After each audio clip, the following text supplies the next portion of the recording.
The other interesting thing you talked is about, the Speaker of the House and the Vice President got a workout, standing up, sitting down, standing up, sitting down. It was amazing how the Democrats were unmoved throughout it. The only thing that moved was their facial expression, from scowl to outrage back to scowl again.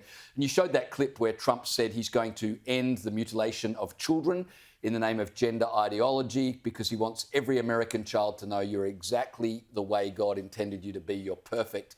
And the Democrats could not even manage an applause for that. One side of the House all stood and applauded.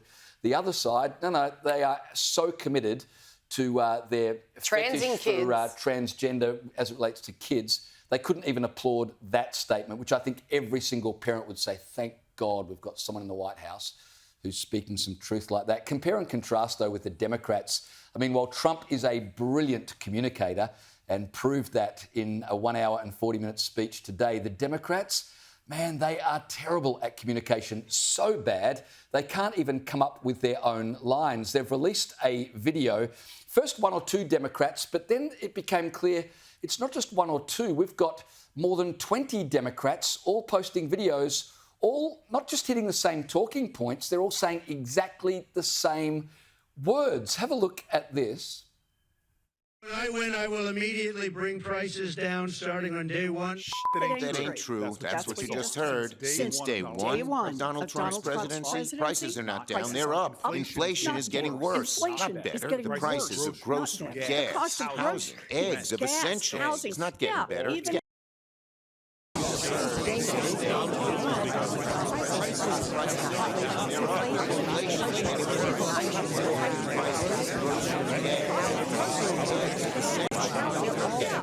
And they're all saying exactly the same thing. Now, because you couldn't hear it, I'll summarise it for you. They were saying inflation is high because Trump's been in office 43 days. The price of eggs should have come down by now. They actually had to hide to talk about crime rates. Crime rates are high. I wonder why. And then they complained about Doge. It's terrible that the government is getting rid of waste. And Elon Musk was fascinated by this, and he put out the challenge on Twitter saying we're now up to 22, it's 23 since he posted this tweet, but 22 Democrat senators all doing the same cringe video simultaneously. I will buy a Cybertruck for anyone who can provide proof of who wrote this particular piece of propaganda.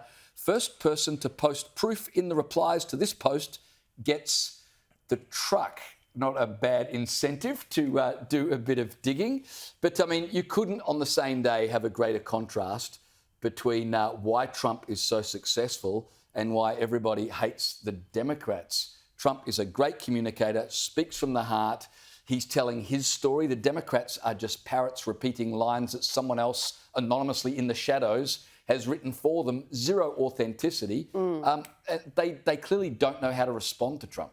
But how is that any different to Labor caucus? I mean, they get together, they decide their talking points, and then like lemmings, that's all any of them say in perpetuity regarding that topic and the next topic and the next topic. When I first came to politics and learned the major differences between the two major parties, there's not that many, sadly, and they're dwindling. But the idea of Labor caucus, this is essentially what they do. It's like word for word, this is what we say on this topic, on that topic, as opposed to the libs that often get bashed in the media because, they're so divided. Yeah, because they allow independent thought.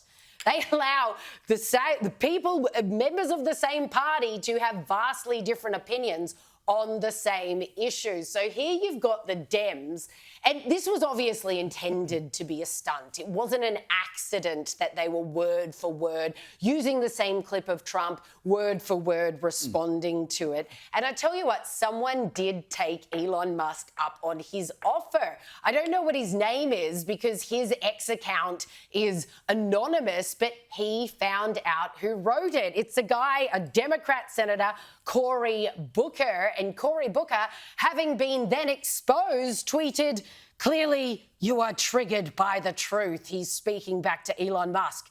"It was me. Keep your truck." Well, Senator Booker, I don't think you read the Musk's tweet properly. He offered the truck to the person who uncovered you, not to you for coming forward once you were busted and saying, yeah, it was me who wrote that ridiculous piece for everyone to parrot. And the thing is, right, talking points, as you say, Liz, are not uncommon in politics. There's a sheet that is sent out every morning to federal politicians from their respective parties that tells them these are the things that we want to hit on today. If you're asked a question about this in an interview, you know, here's a line to use, etc., etc. That's just how, if you're looking at how the sausage is made, that is how the sausage is made. But the real problem here, and the awful political strategy that was deployed in this circumstance, is that you should be able to say to any politician, OK, you're a member of our party, these are the points we want to hit.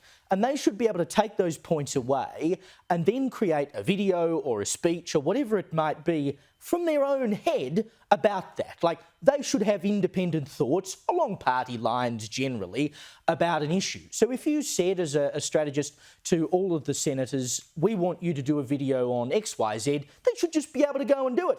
But clearly not. They actually have to all be given the exact script because there is not a skerrick of independent thought. And that is why people like Trump are so successful, because they're not running by a script. They can give a stump speech. They actually have conviction, they have real thought, they have real feelings about politics. You ask them a question, they can give you an answer. That's why Trump has answered more than 1,000 questions from journalists since he became president, compared to about 140 in the same period by Joe Biden after he became president. He can actually talk to people. What you saw there was the absolute example of what is wrong with the political elite, and that is that they cannot talk to people because they can't form an independent thought.